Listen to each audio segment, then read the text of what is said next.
Where we at? Here I be, just like I always am. Another day. Um, kill some of this overhead light. Still getting.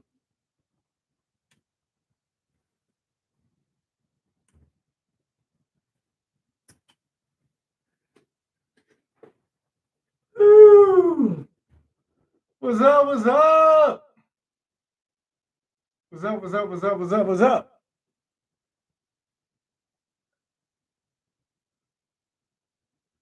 Yeah, I can see my whole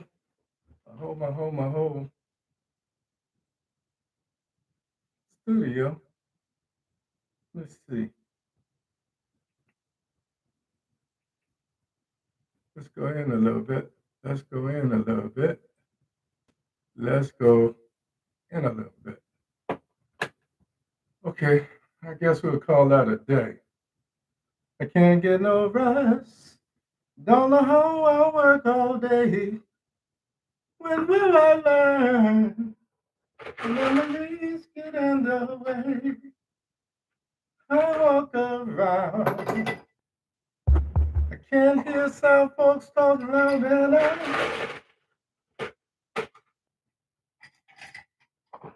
Ah, so what's up, people? How you be? How you be?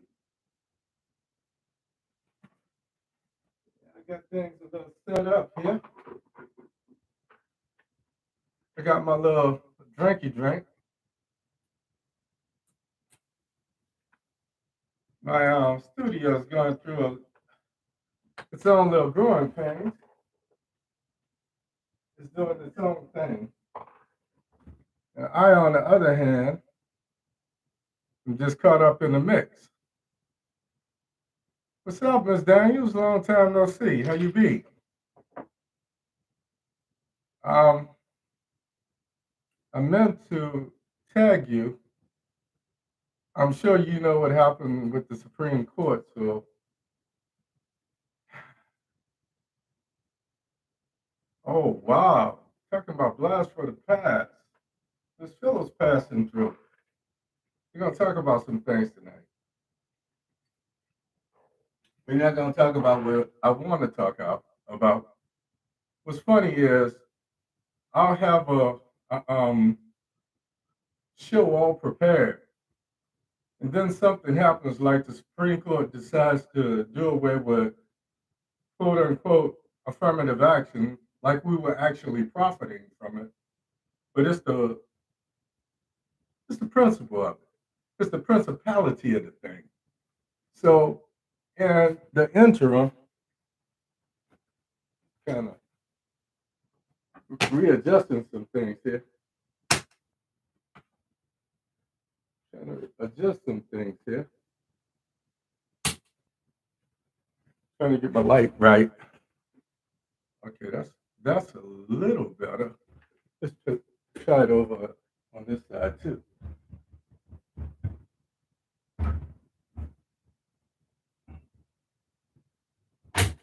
Yeah, let's try that. How's that, guys, ladies? I'm fine. How you doing, Miss Phillips? Um, I've been doing this for 3 years now. I keep talking about that. Tonight was supposed to be my we just want to give gratitude. Tonight was supposed to be the show where I wanted to show you love for all the things that you've been doing, all the support. CMC in the house. Um, Miss Allen, Miss Allen. Yeah. Instead of that happening, instead of me being able to do the show that I plan to do, I'm on the way from the barbershop, and I got a gnat up in here that's bugging me, literally.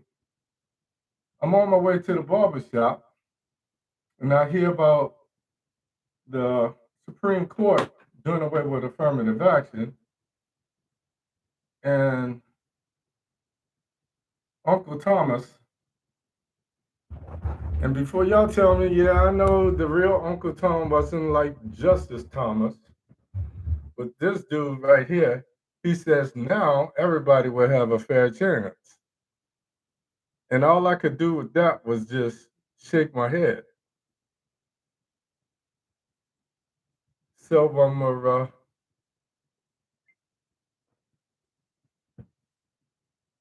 I got a lot of I kind of want to talk about.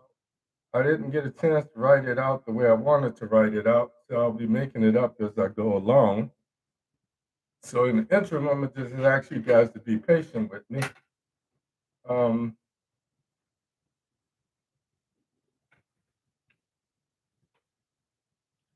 First of all,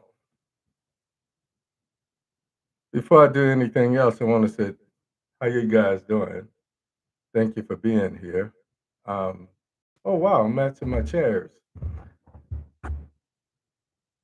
I decided I was gonna kind of switch up a little bit tonight. Um, I had on a coat and tie, and I decided that I would take it off and just be a little bit more relaxed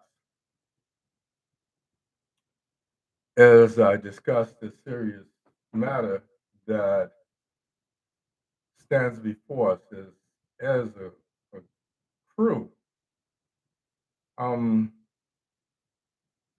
Last couple of weeks, I've really been in the funk because I've been trying to get away from politics, and I plan on not doing any politics until July. I wanted that my return to politics to coincide with quote unquote Independence Day and the fact that the freedoms that we have as a people have been eroding. We're getting less and less freedoms, and those special interest groups, um, other special interest groups, on the come up far as rights being recognized, being protected by the law, and what have you. So this younger generation, and I'm gonna make jokes about it, and if I piss someone off, so be it. This younger generation is about not having to declare a sex, a background, or whatever, whatever, whatever. So I think I'm gonna stop declaring who I am by America's definitions because America has stopped recognizing me for who I am based on the freedoms, you know. So it's about 8, 9 past the half. I'm really not in a joyful mood tonight. I was, but I'm not anymore. And for that, you can thank the U.S. Supreme Court. I'm gonna go ahead and start the show. I know you guys prefer me to be a little jovial, be a little happy-go-lucky, clown around with a couple songs, and the spinner song just keeps popping in my head. Can't get no rest. I don't know how. I don't know how. I don't know how. Um, we're gonna come back from some of these shortcomings. So go ahead and start the show. I want to say good evening and welcome to the show. My name is Hank Batiste. This is Omit the Logic. Every week, I try to take current events and things that affect us as a people. Me as a black man first, me as a red man second, um, and me as an American to the utmost because I sacrificed for this country. My my neck and my back will never be the same as a result of some of the injuries I sustained.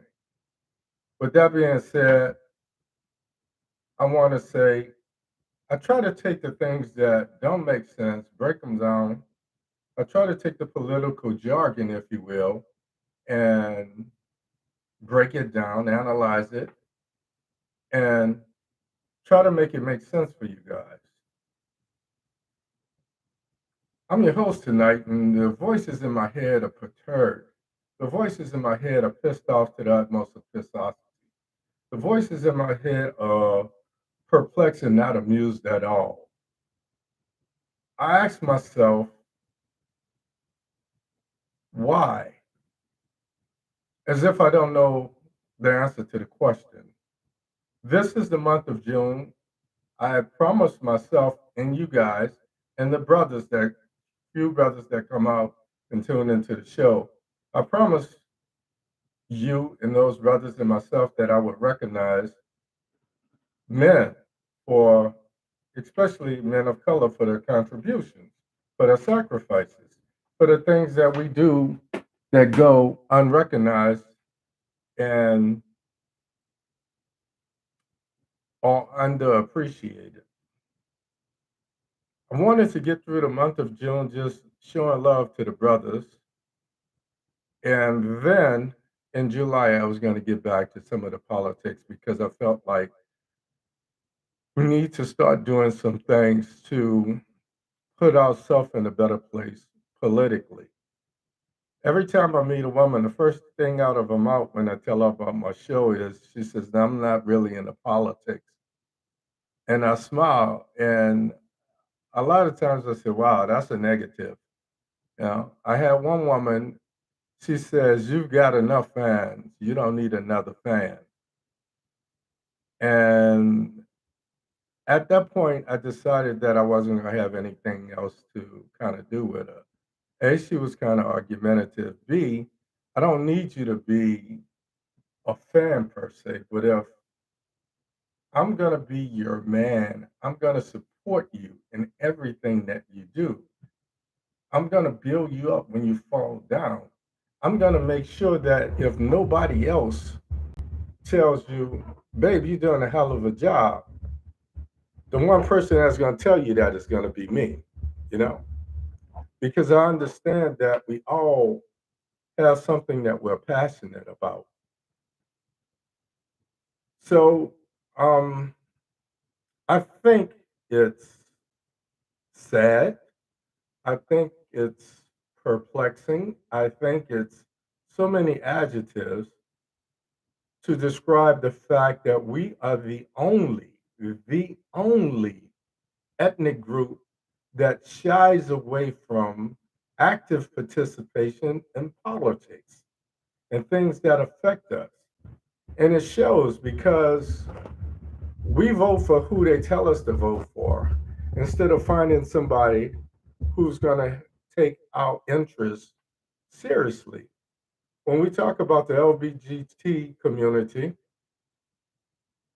they find people that support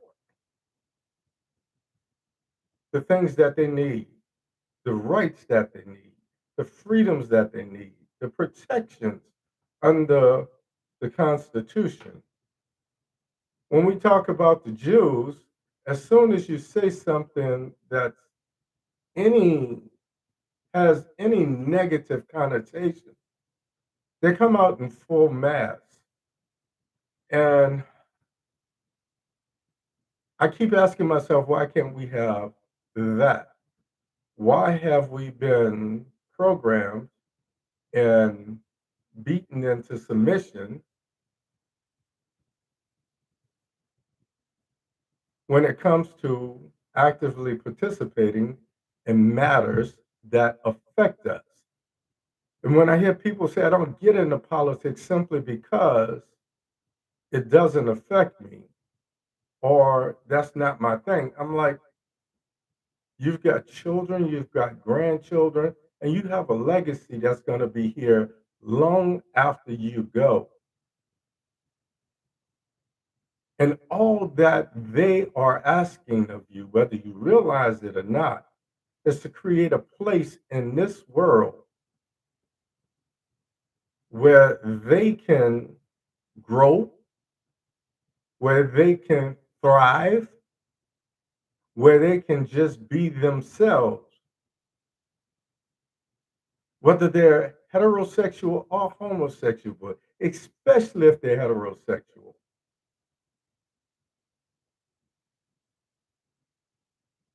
So you're right, it affects us on a daily basis, and we're too take too long to act, and it wind up being too little, too late when we decide to get involved. Um, since this is the month of June, I want to give one last shout out to the brothers. So many brothers out there I know are good dads, good uncles, good brothers, literally, and on a larger scale. Um, and I want to remind the women out there that men were not socialized to feel. But then somewhere in life, they're telling us that we need to learn how to be more empathic, to be more feeling. So it's confusing, it's complexing. And as women are getting stronger, brothers are trying to be more understanding of your needs. And I say all of that to say this: be a little kinder, be a little more gentle to the men that are important to you. Because how you treat another woman's son, karma is going to push that on your sons, on your grandsons, and so forth and so on. So let's break this vicious cycle of us against them and them against us. And it's every time I see a woman stand up and say it's the woman's turn now, I'm like, what does that mean? Because it's quote unquote a woman's turn. There's no longer a place for us together. Or the only way you could get yours is to push a man away. So that's what I've been trying to do for the last 6 months. That's what this whole getting back to basics as a people, this whole self love thing was all about. So tonight, I really wanted to wrap that up. Now, giving honor to women, giving honor to the men, and then giving honor to the unity of man and woman, especially as it comes to us, as it refers to us, because we have the highest everything. We have the highest morbidity rate when it comes to diseases like cancer and diabetes and strokes and heart attacks. We have the highest divorce rates. We have the highest rates of depression. And now Black people are the new leading ethnic group. Once upon a time, Black folks didn't commit suicide. Now it's becoming more prominent within our community. So my whole motivation in doing this, getting away from politics and talking about us, was to come up with some tools that we could use to come back together as a people, as a man and a woman, so that we could set an example for our children and our children's children, and so forth and so on, so that we could relearn some of the bad habits, so we could learn how to deal with adversity in a more positive manner versus cussing each other out, wanting to slap each other around and pulling knives and this, that, and the other, all that negativity.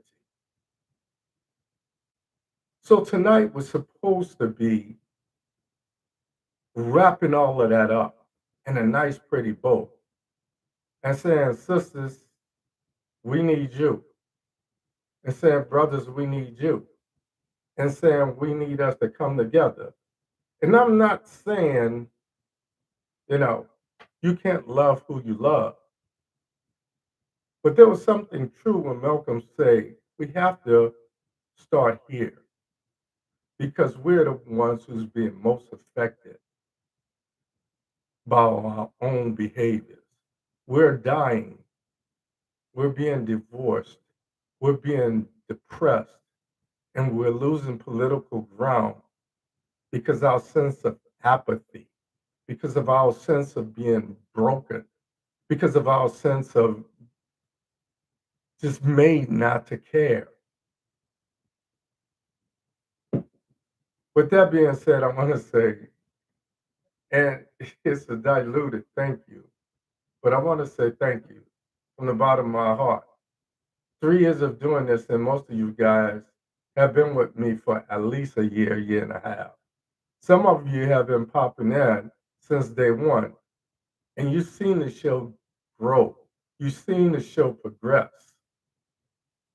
And I got a new set here, and I wanted to set that off and make it a nice little happy, welcome to and it didn't happen. It didn't happen because the Supreme Court decided today that they would overthrow affirmative action. And let me be totally honest about two things. I don't think I ever profited from affirmative action because as soon as it became a linchpin for progression,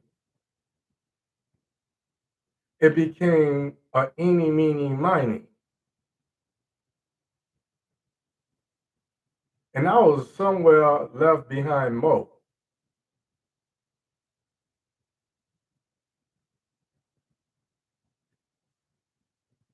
Who has profited most in the last 3 decades from affirmative action has been the white female. And if this sounds racist or prejudiced or what have you, I'm not apologizing. If you don't know me for who I am, if you don't know my love for anybody based on their character versus the color of their skin, then fuck out of here. Tune out now. I'm not a racist, but I'm a very much so realist. So when you decide to do away with affirmative action, you did away with affirmative action for me 30 years ago.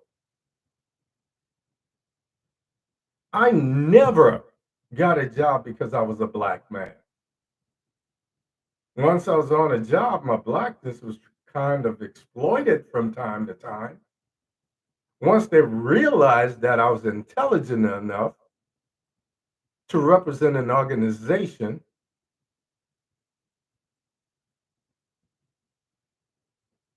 and they needed government money or something, but I never profited. Because rather than to take someone like me, who has a reputation as being a radical, a maverick, a militant, and something else that's derogatory, it's easier to take a woman, a black woman, a white woman, and you still feel that quote unquote quota without having to deal with me.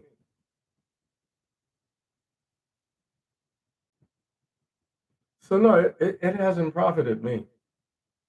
And it certainly hasn't profited my son. Number two, we've gotten ahead as a people.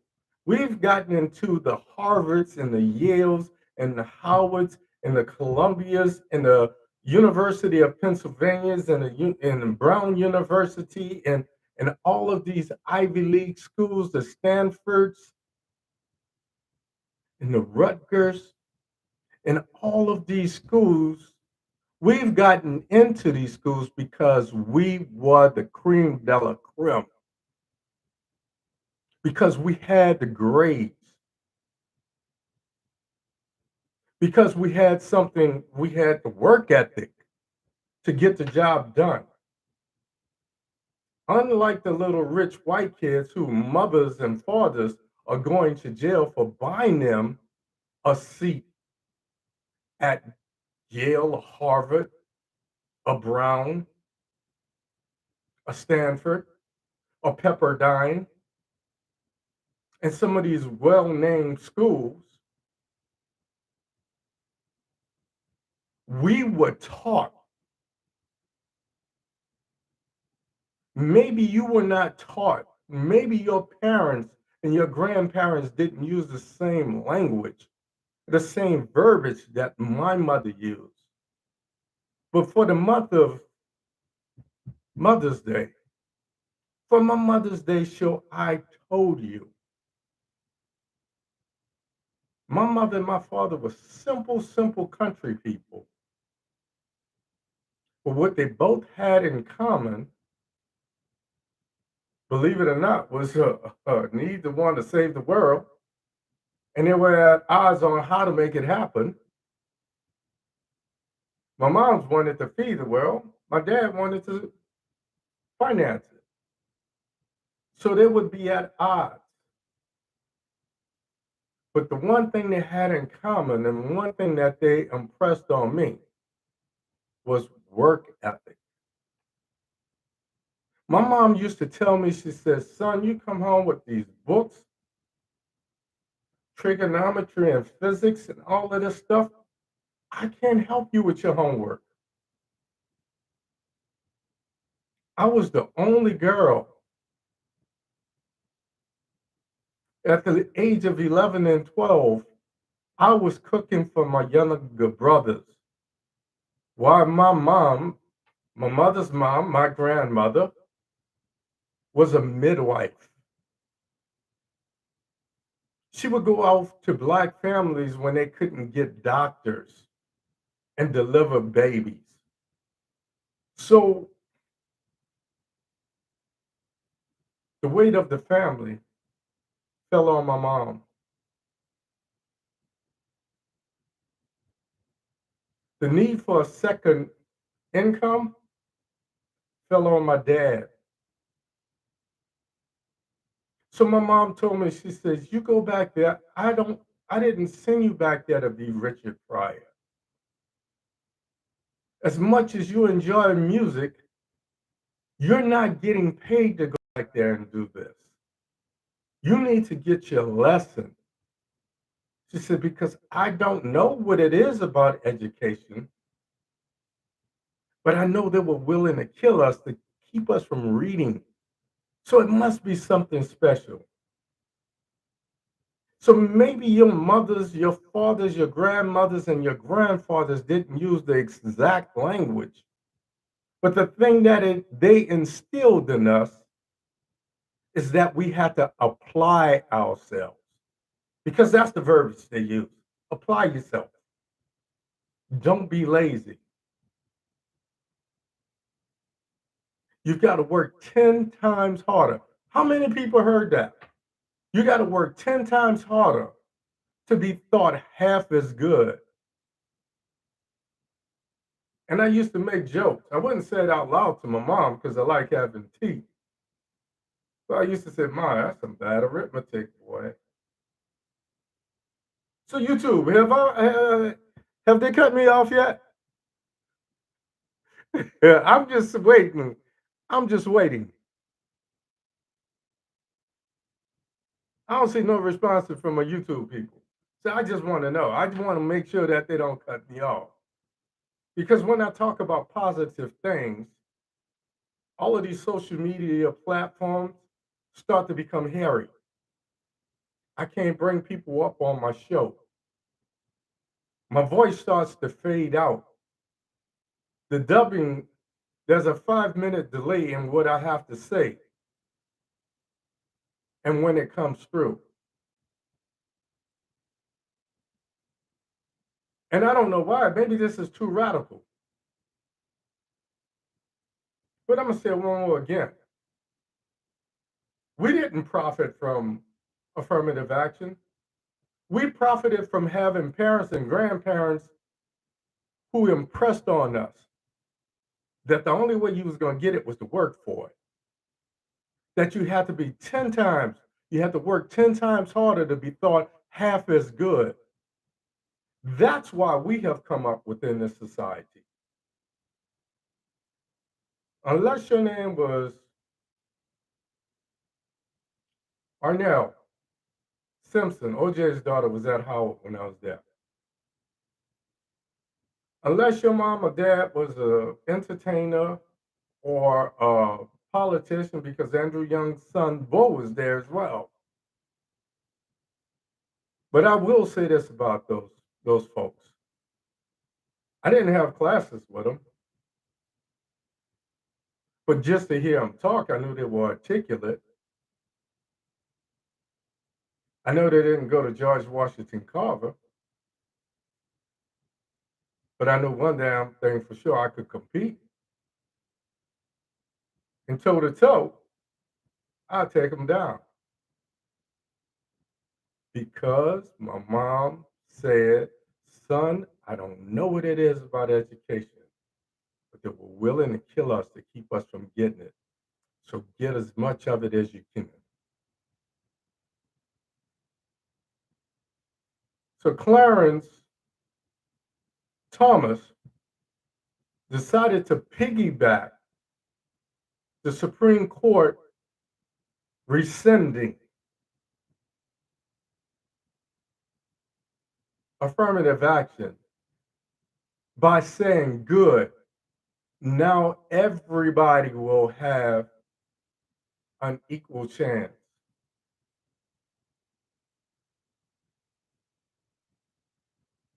I don't know if his claim to fame is having a Supreme Court robe, that little white woman he calls Jenny.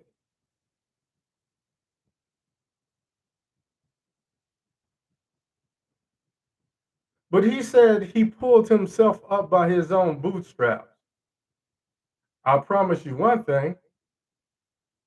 I promise you he profited from affirmative action. I promise you he probably got picked on.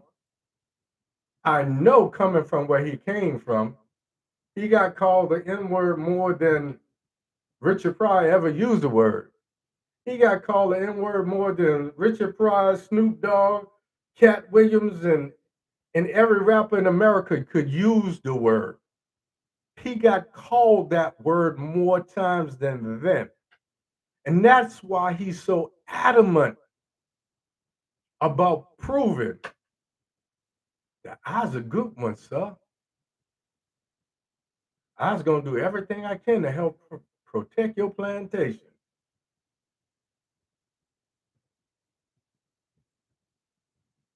Thank you, sir. You let me have your daughter, too. You sure did. And I's forever grateful, sir. You just put me on the Supreme Court and I shows you I's a good one, sir. I's a good one. I've never heard anything so ludicrous in my life. Just like back in slavery, they used slaves to track down runaway slaves because they were privy to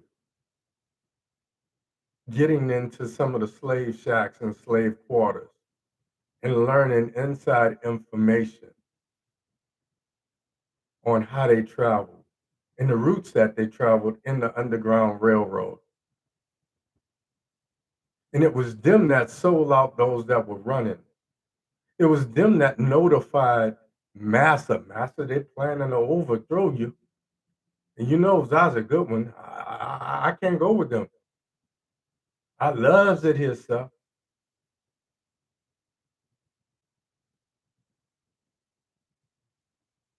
See, we grew up.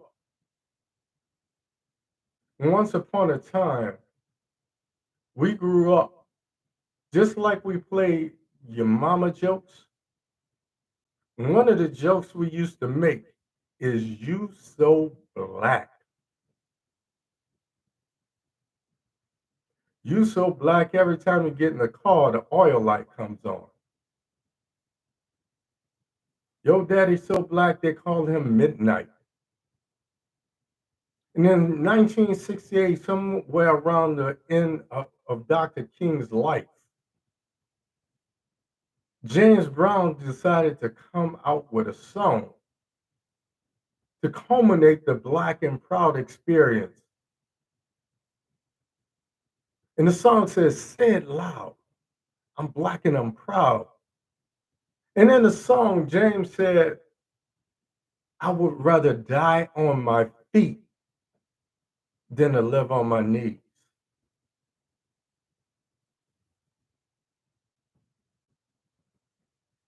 And it's little things like that that subconsciously made us try harder and eventually led to our success. It wasn't affirmative action. So, as pissed off as I am about the principle, as Big Worm would say, about the principality of the thing, I feel too many of us are like Smokey. We're not applying ourselves. It's about the principality of this thing.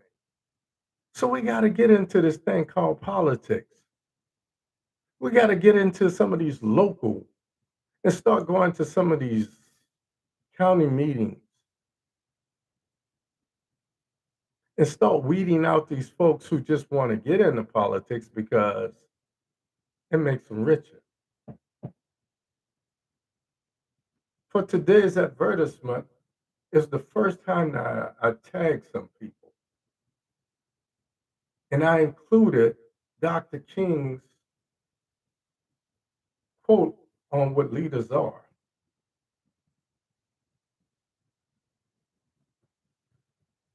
If you've been with the show for longer than a year, you heard me put down Nancy Pelosi.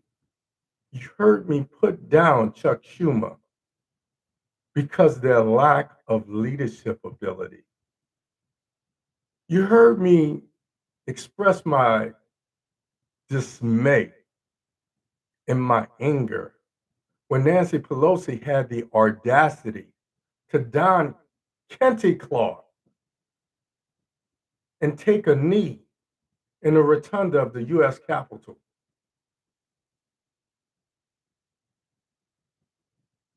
After George Floyd was killed. As John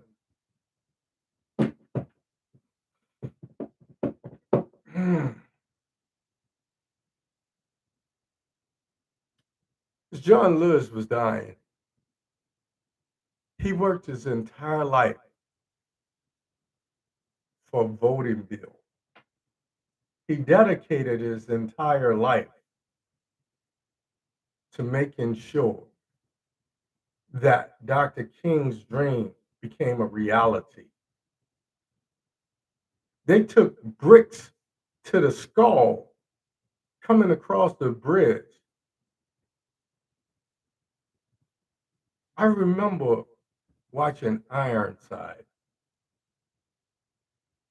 on April the 4th, 1968, sitting cross-legged, what we used to call Indian style, this far away from the TV. And my mama said, "Boy, if I have to tell you back up from the TV one more time, I'm going to cut the darn thing off. You're going to be blind." Okay, Ma. And Walter Cronkite came through. "We interrupt your regularly scheduled program to make an announcement. The Reverend Dr. Martin Luther King was just assassinated at the Lorraine Motel in Memphis, Tennessee." There was a table behind me, and this is what I heard. And I looked at my mom, and she was crying. And being a child, I said she couldn't have been crying because I was sitting too close to the TV. And then my mom's walked up to the TV and turned the volume up a little bit. And she sat back down and she said, "Lord, what we gonna do now?" And I made the connection in my mind that my mom was crying because this man on TV died. So I thought, dude must be related because I ain't never seen my mom cry. And I started patting my mom on the back to console her. And it wasn't just Dr. King. The irony, as much as I talk about my relationship with H.W. Bush, George H.W. Bush, the one thing I will never forgive him for, and I know it probably wasn't him that made this final decision, but the one thing I will never forgive him for was assigning Thurgood's Moisture seat to none other than Clarence Thomas.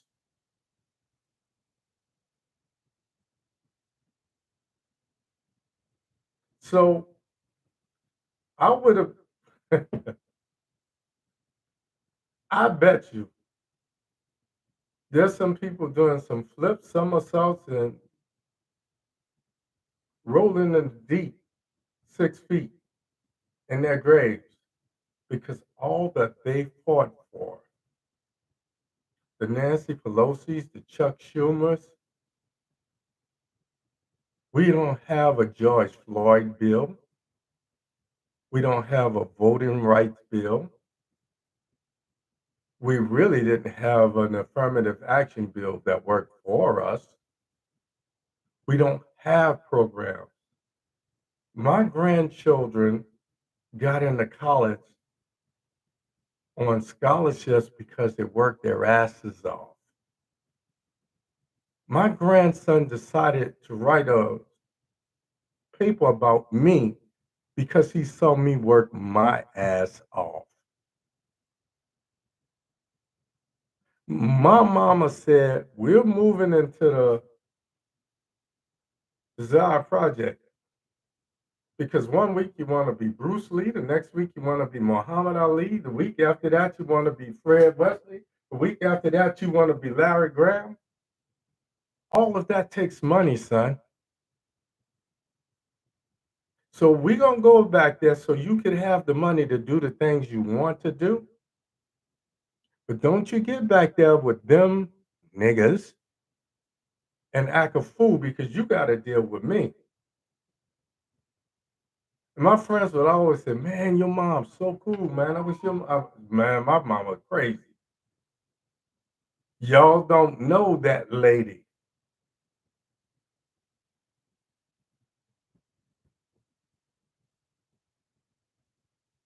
We didn't get ahead because of affirmative action. We got ahead because our parents told us we had to work 10 times as hard to be thought half as good. And we have to keep telling our children this. We have to keep telling our grandchildren this.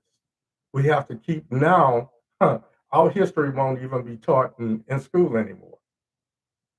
They won't learn. See, here's the thing that gets me. Last February, and that's why you see me post everything, these things every day is Black History. But last February, Black folks had the audacity to say, we tired of hearing about Martin Luther King. We tired of hearing about Malcolm X. We tired of hearing about this. We want to hear about some new people. I'm like,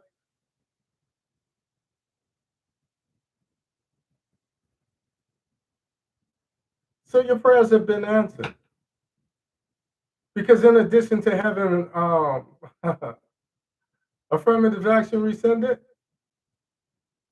state legislatures and governors around the country is making sure that African American or Black history studies are no longer being taught. Or you won't be able to take a advanced placement in them simply because they don't think it's important enough. Now there are bills being presented to say that if you teach slavery, you have to teach it from both sides.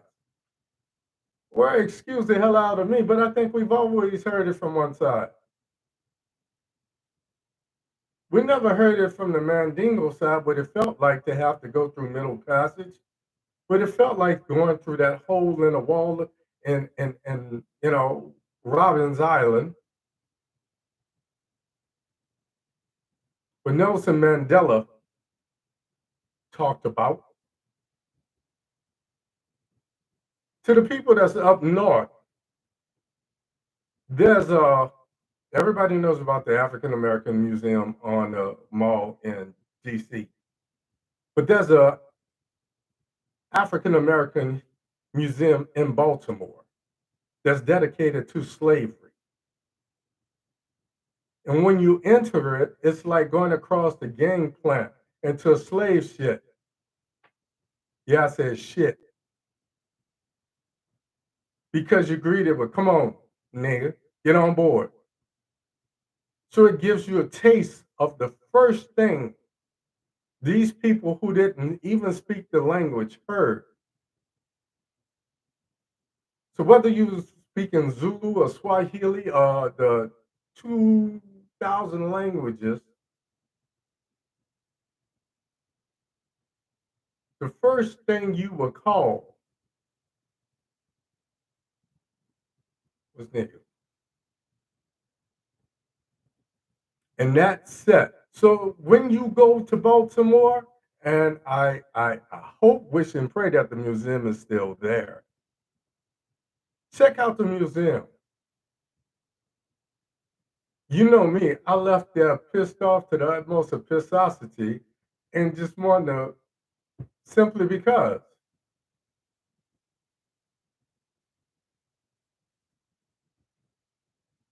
So, yeah, we mad.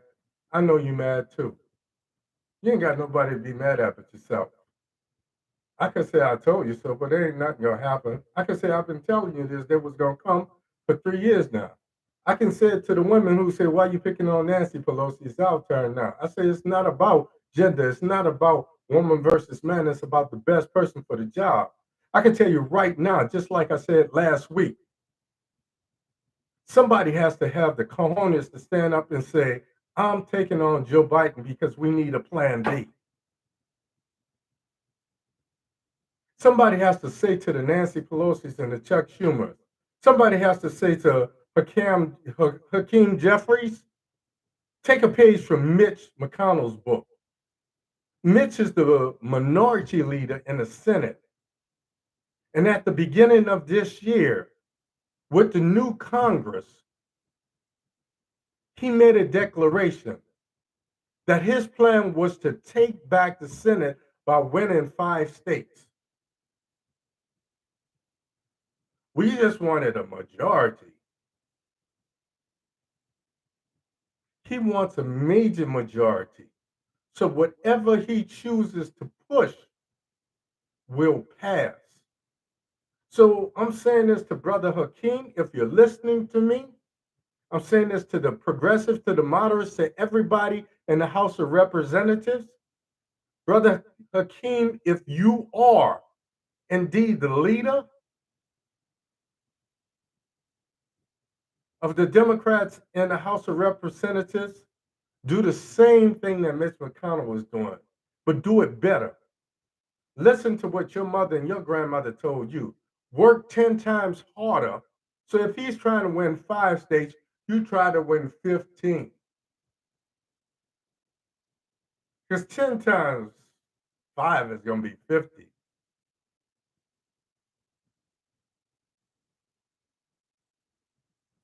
So let's beat them that way. It's time for people like the Chuck Schumers who are just preserving the status quo and losing turf in the interim to step aside because business as usual, doing things the way we've always been doing them, does no longer work.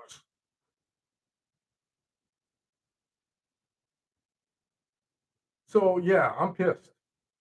I'm pissed because Martin, because Medgar, because Emmett, because so many people died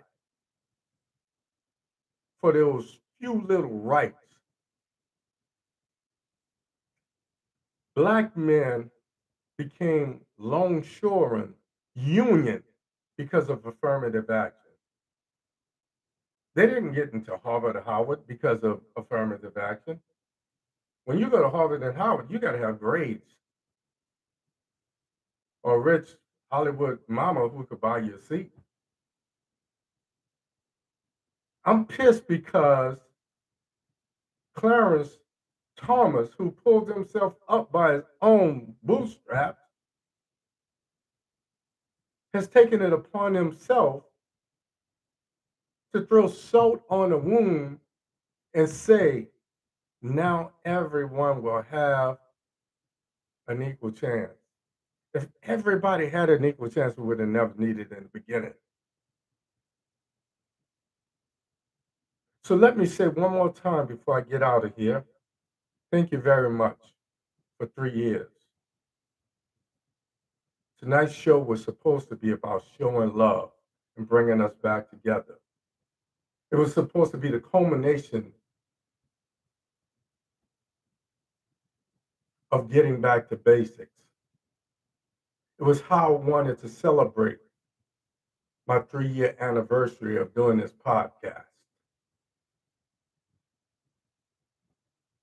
But the Supreme Court of the United States had the audacity to rain on my parade.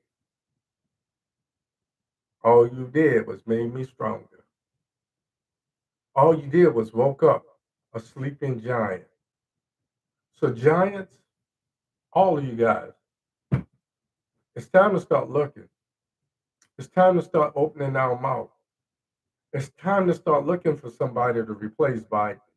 It's time for us to say, Barack, don't send me no emails talking about giving to Joe and Kamala. Because you know in your heart of hearts, what are you pushing and working? Because it happened on his watch too. And for him to say today is a dark day in America, God here with that. So thank you, thank you, thank you for tuning in. I apologize for it's been a long time since I went off the rails, huh? If you've been with my show a while, you know. But anyway, that's all I got for you tonight. Before I go, I'm gonna ask you to go to my YouTube, OMITDALOGIC. If you want to find it directly, go to YouTube and search OMIT, OMITDALOGIC 8314. But if you put in OMITDALOGIC, I come up. But the exact address is OMITDALOGIC 8314. My name is Hank Batiste.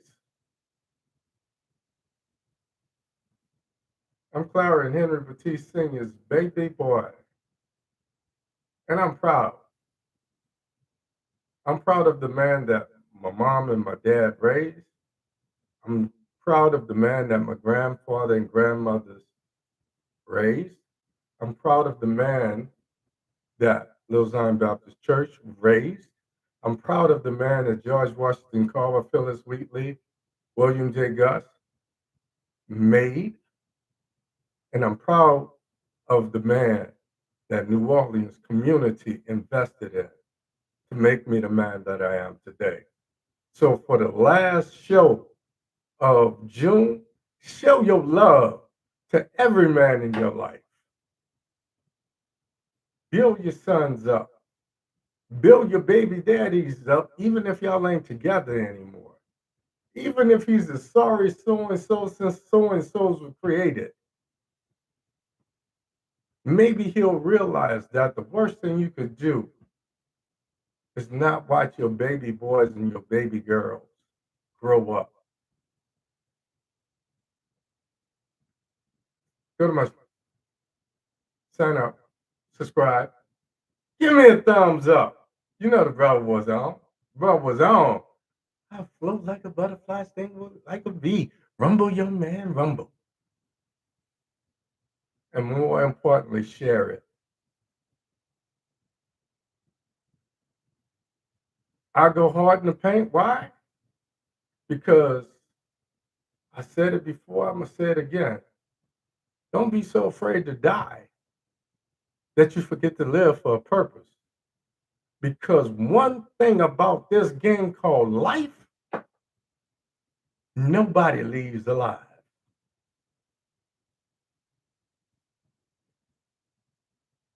And as always important, I'll see you next week. Same Baptiste place, same Baptiste time. Oh, and one more thing before I go. As always, I wish you love. I wish you peace. Two fingers to the sky. Hair grease. I'm out of here. Thanks for coming with me tonight, folks. I'm humbled. Good night. Love you much. And a damn thing you can do, but you better love me back. This is so good.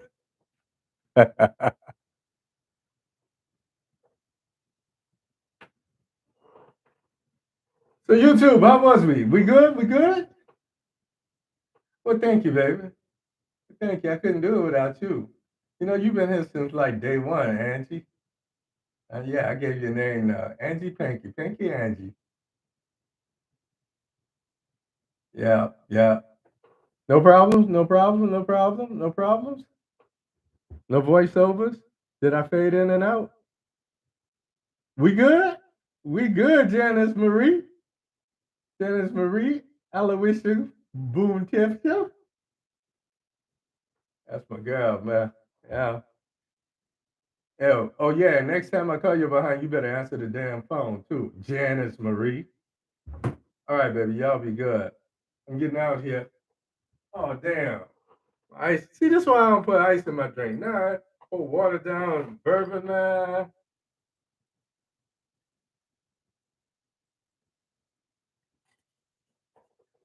Oh, that must have been. That was good, yeah. So what? What kind of bourbon I'm drinking? I ain't telling nobody. I ain't telling nobody. Y'all see my new set? Wait till I come up with my set. I was gonna do that tonight, but they pissed me off. Oh yeah, yeah, yeah, yeah. New furniture, new furniture. Yeah, yeah, yeah, yeah, yeah. SCOTUS is on some bullshit. That's for damn sure. That's for damn sure. Yeah, I said it.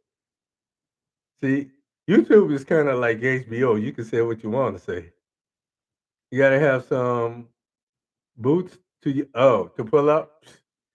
His ass was walking around bare feet, looking at the white women, hoping, wishing, and praying that one day he could have a white girl to call his own. And said he settled for Jenny. If you're gonna have a white woman, have Raquel Welch, not no Roseanne Barr. And that's all I gotta say about that. And I ain't editing that shit out either. And no, I ain't drunk. I'm just pissed off like a mug. All right, ladies. Have a good night. Um, I might go through and edit some of the show, and 9 out of 10 times I won't, because I don't give a false staff, and that's a beer. It used to be a beer in New Orleans. Y'all be good. Good night. Good night.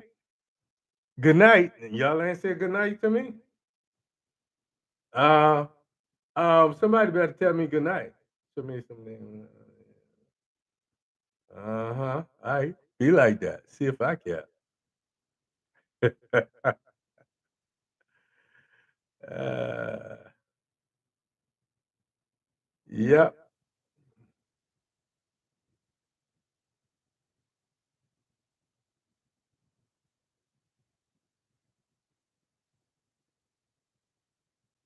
Okay, Pam. Okay. Good night. All these people, and I get one little sorry good night. That's sad. That's sad. That's sad. I'm coming by, but y'all house. I'm gonna eat up all y'all food. And I'm gonna go and leave your door wide open. Let all your cold air out, so you can fuss like your mama used to fuss. What you trying to do? Cool off the neighborhood, letting all my cold air. Good night, ladies.